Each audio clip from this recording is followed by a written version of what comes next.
کھانے پینے میں اعتدال بڑی ضروری چیز ہے۔ آپ نے اس متعلق بہت سارے حکماء سے پڑھا لکھا سنا ہوگا۔ آپ کے ہاں اس معاملے میں بہت ساری چیزیں آپ کو ملی ہوں گی، کبھی کوئی عقل مند بندہ اس بات پر نہ ملا ہوگا کہ جو یہ کہتا ہو کہ آپ ہر وقت زیادہ کھائیے، بلکہ ہر مقام پر اطباء، تمام قسم کے سمجھدار لوگ، ان کا موقف یہی ہوگا کہ ضرورت کا کھائیے۔ اسی لیے کہا گیا من قل طعامہ صح بطنہ وصفا قلبہ، جس نے کھانا تھوڑا کھایا اس کا پیٹ ٹھیک رہا اور اس کا دل صاف رہا۔ جب دل بھی صاف ہے، پیٹ بھی ٹھیک ہے، تو پورا بندہ صاف اور تندرست اور توانا ہوتا ہے۔ فرمایا گیا من قل طعامہ صح بطنہ، جس نے کھانا تھوڑا کھایا اس کا پیٹ ٹھیک رہا، وصفا قلبہ، اور اس کا دل یہ بھی بالکل صاف رہا۔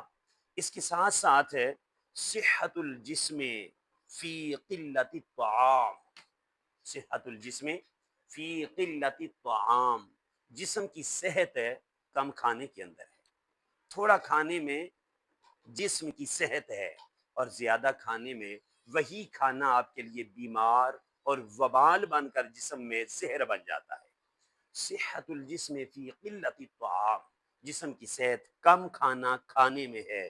وصحت الروح فی اجتناب الاثام، اور روح کی صحت گناہوں سے بچنے کے اندر ہے، گناہوں سے اجتناب کرنے میں ہے۔ تو کم کھا کر جسم کو صحت مند بنائیے اور گناہوں سے بچ کر روح کو صحت مند بنائیے۔ ضرورت اس بات کی ہے ہماری روح بھی باکمال صحت مند ہو، ہمارا جسم بھی صحت مند ہو۔ رب کو صحت مند مومن کمزور مومن سے زیادہ پیارا ہے، کیونکہ مومن مجاہد ہوتا ہے، رب کو مجاہد بہت زیادہ پیارے ہیں، رب انہیں پسند کرتے ہیں۔ اپنی صحت کا ضرور خیال رکھیے، اور اس میں کھانا پینا، گناہوں سے بچنا، اچھی عادات کا اپنانا، یہ آپ کے لیے لازمی امر ہے، اور یہ شریعت کا مستقل طور پر ایک حصہ ہے۔ یہ جسم آپ کا قیامت والے دن ہر ظلم کی رب کے آگے شکایت کرے گا، اور آپ کو سزا دی جائے گی۔ اپنے جسم کا خیال کیجئے، کھانے میں، پینے میں، گناہوں سے بچنے میں اور نیکیاں کرنے میں۔ رب عمل کی توفیق عطا فرمائے۔